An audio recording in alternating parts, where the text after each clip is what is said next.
Good morning. This is Wednesday, June 7th, and we are looking at Solomon's Song of Songs, chapter 2, the first 7 verses, verses 1 through 7.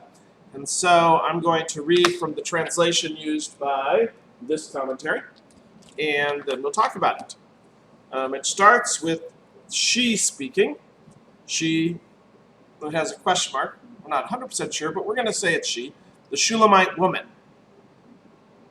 I am an asphodel of the Sharon, a lily of the valleys. Asphodel is a type of lily, crocus, a meadow saffron, or a narcissus. Asphodel is a name of a genus of the lily family. They're white, pink, or yellow flowers in elongated clusters. So anyway, it starts, I am an asphodel of the Sharon, a lily of the valleys. And then he responds, Solomon, like a lily among the thorns, so is my friend among the daughters. And then we go back to the Shunammite woman, like an apple tree among the trees of the forest, so is my lover among the sons. In his shade I dearly delight to sit, and his fruit is sweet to my palate. He brought me into the house of wine, and his banner over me is love. Sustain me with raisin cakes, support me with apples, for I am sick with love. His left hand is under my head, and his right hand caresses me. I adjure you, O daughters of Jerusalem, by the gazelles or by the does of the field, do not awaken or arouse the love until it pleases. So let's go back to chapter 2, verse 1. I am an asphodel of the Sharon, a lily of the valleys. It is a description of a beautiful flower grown among all the other flowers. It's a humble description. And though the flower is beautiful, it has very little intrinsic value. The value it's given is given by the viewer seeing the beauty of the flower and choosing to recognize its beauty. Lilies, an asphodel, a type of lily, are used in the Bible in a positive sense. So this is a positive image of the Shunammite woman. She is beautiful because the viewer sees her beauty. She's one among many, but the viewer chooses her out. So that's what we're looking at there. Just as we are beautiful because Christ looks upon us and gives us beauty, makes us the people he has chosen out. Among all the flowers of the field, he has chosen us. And we have that beauty from God, and it is a beauty that then he takes back to be with him. So Solomon's response to this, like a lily among the thorns, so is my friend among the daughters. My friend is the most often used phrase in Song of Songs for the Shunammite woman, for the wife of Solomon. First fiance, then wife. So she is a lily among the thorns. Now thorns, biblically, starting right at the beginning, when Adam and Eve sin, God says to Adam, now you're cursed, and the ground is going to put forth thorns, and out of this you're going to then have to grow crops, and you're going to have to get them out of the thorns. It's going to be by the sweat of your brow, and then you will be able to be fed. So his beautiful wife, the Shunammite woman, is among other women, and those things, they prick. You don't want to touch them. You don't want to grab them. But she's beautiful. She is good. She is delicate and wonderful and lovely. And so she is the one that he looked to and he sees and he says, this is the one I want. This is my beauty that I wish to have as a part of my life. God looks at the world and he chooses us out. He makes us a part of his life. Among all the sin of the world, here we are, and he chooses us to make us his beautiful flowers, his church. Okay? Among the daughters here, again, this is an emphasis on the fact that Solomon chose out this woman among all possible women. God chose out this people among all possible people. Not again because they're great, they're not like a sunflower towering over everything. Not because they're like an orchid and hugely expensive. No, this is a lily of the valley growing out in the valley. No, but because in his sight, they are beautiful.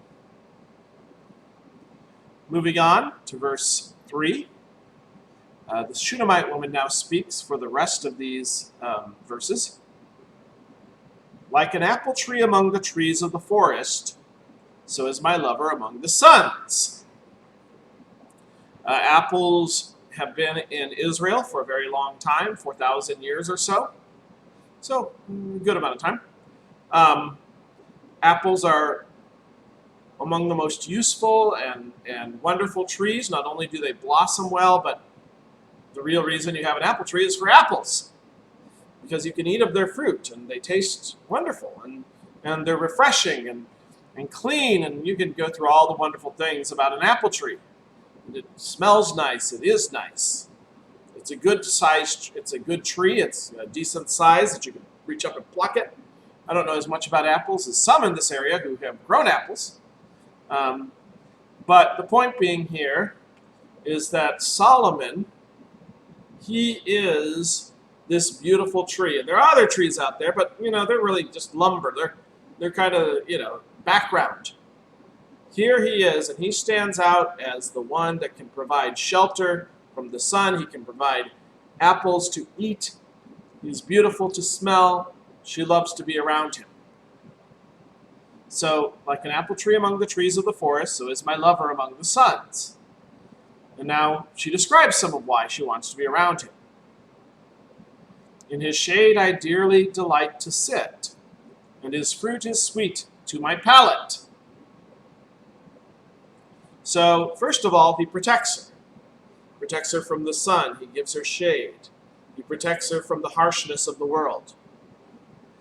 Secondly, he provides her with sustenance and energy, and she quenches kind of her dryness. When you eat an apple, it feels good if it's on a hot day, right? Solomon protects her. He protects her literally as king, but as a husband, he protects her. He keeps her safe. She is the lily, fragile. He is the apple tree, strong. When the sun and the things of life try to beat down, when the thorns are around, he keeps her safe. He protects her. And then he provides her with the necessities, provides her with the cares that she needs to support her life. Okay? In the church, Christ is this great apple tree. He protects the church. He keeps us safe from devil, the world, and our flesh. He provides us with the sustenance of his body and blood. He refreshes us. He renews us with the forgiveness of sins. He provides us life so that our beauty can be seen and grow, and so that we are safe with him. And so we delight to sit there, to be with him. The Shunammite woman delighted to be with her husband. We delight to be with Christ because their husband is so great, because Christ is so great, because the two together are meant to be together, right? A husband and wife. They have different characteristics and traits. His traits, this big tree protectiveness. Her trait, the beautiful lily, the fragility, but also the beauty and the wonder. These are meant to be together. They operate on each other well. So he describes her as the select among many. She describes him as the strong and the supporter. Okay. Verse 4. He brought me into the house of wine, and his banner over me is love. So the house of wine is probably the palace. It's a place to eat, feast. May very well be near a garden, but it's a place to eat and feast where you can get all the sustenance you need, where you can enjoy each other's company, where you can delight in celebrating. You can delight in the good things that come about in life because of this relationship, because she has joined with, been married to her husband. Okay? So he brings her to the place that he has prepared, his home, and there she receives the joys and the delights that he has earned. Christ brings us to his place, to his home, here on earth and later in heaven, prepared for us, the good grass for the sheep to eat, the good water for us to drink. Again, the body and blood and communion, the word that we receive with the pastor, the time together in that word. All of these good things. And the reason we're there is because Christ's banner, that means his conquering flag, the thing which leads the army, the thing which shows that the army is unified under him, Christ's banner is love. You didn't bring us there by coercion. He brought us there by demonstrating to us that he was looking out for our interests, that he was seeking what was good for us. The Shunammite comes to Solomon because he sought this lily, and sought what was good for her, and gave her the apples, right? And brought her into the feast. And now she is guided by that love and protected by that love. His banner over me is love. And this guides the church.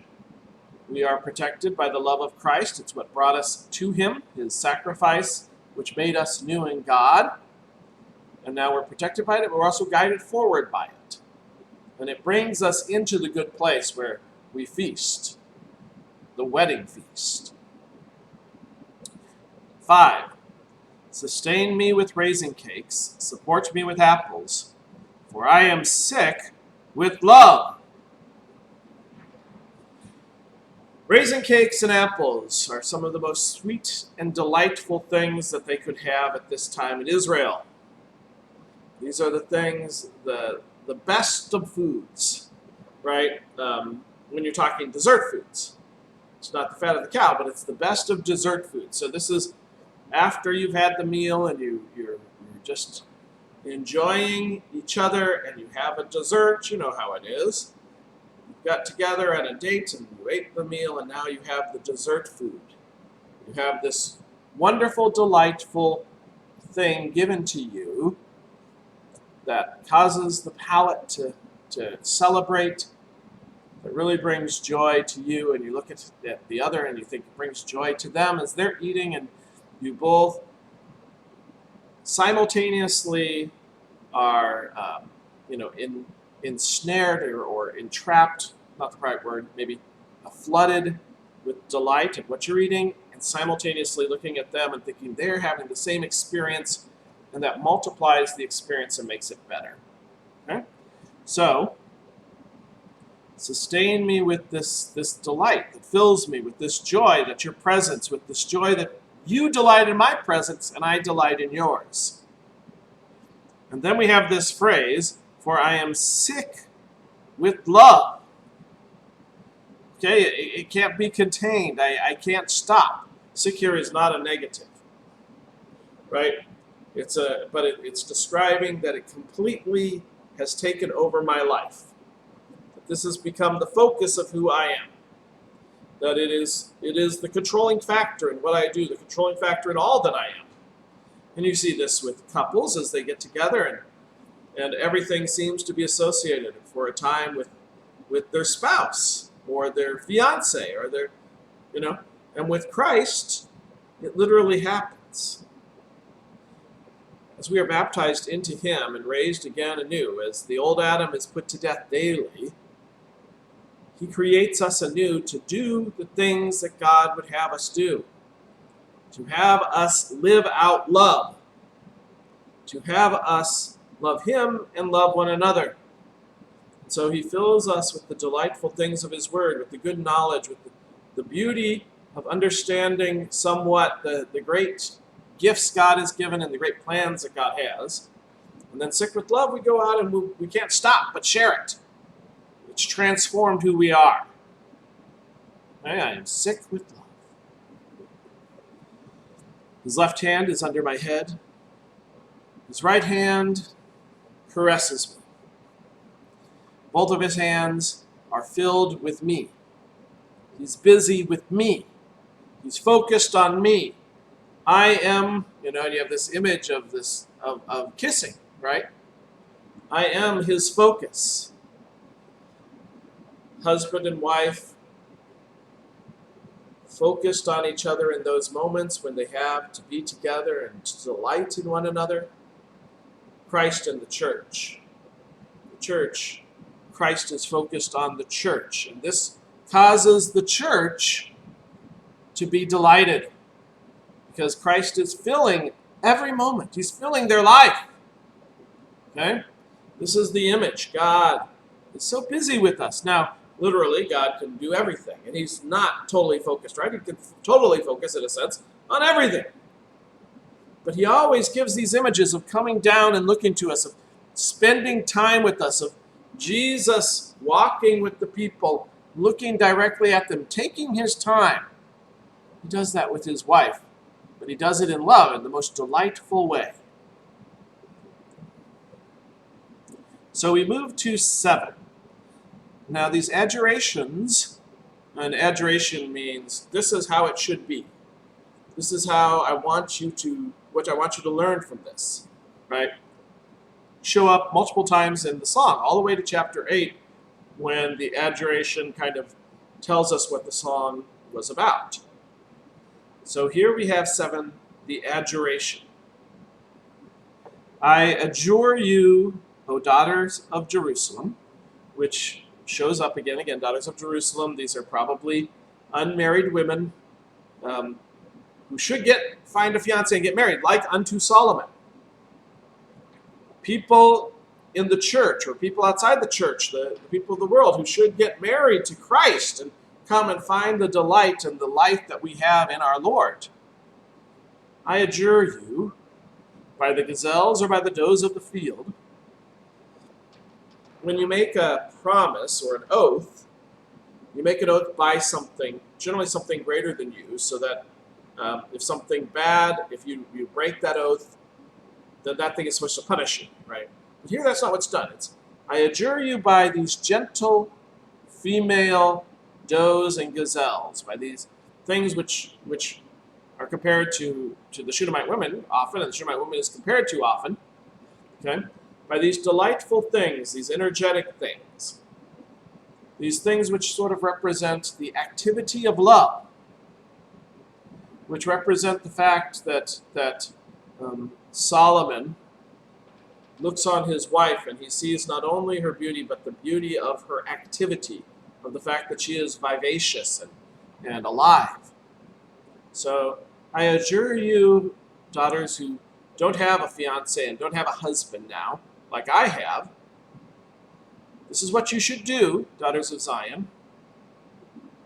Find the love, the active love, the gentle love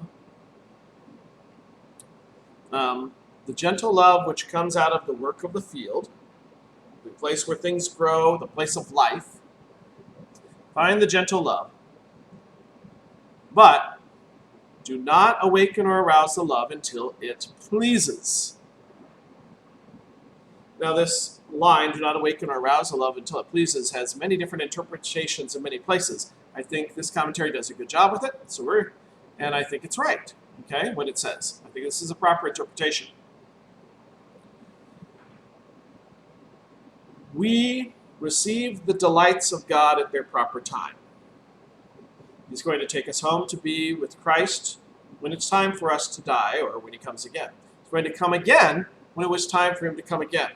The Messiah came and died on the cross at the proper time. After many, many years, 7,000 years perhaps, he came, he lived, he died. It was at the proper time that he rose again. After 3 days, right, in the tomb. At the proper time in a marriage, you reach the consummation of the marriage.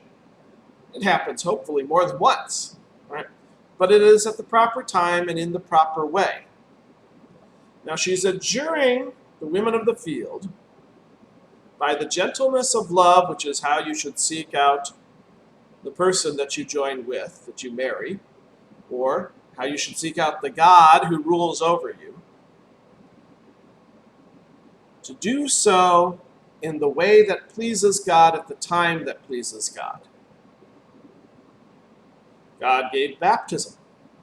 It is the time when we are brought into his family, when we are raised again anew, God will at some point take us to rest with him. We don't do it early. We don't commit suicide. It's at the time when it's proper, when it's pleasing to God, after we've had a full life of service and a full life of receiving his gifts presently to receive his greater and much better gifts that are to come.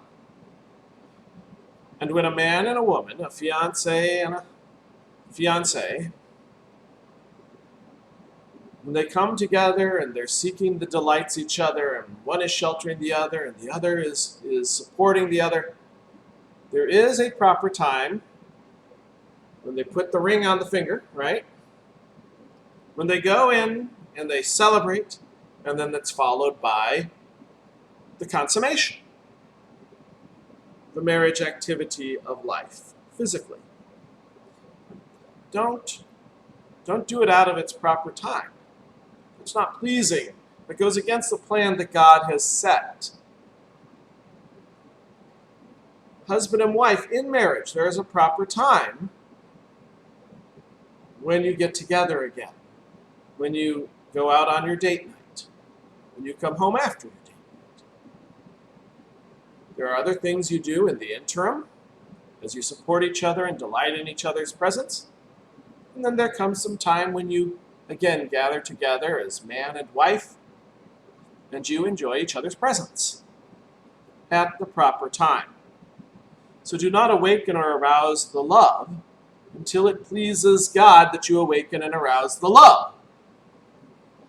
Do not seek out the things which are given to be done at their proper time before their proper time.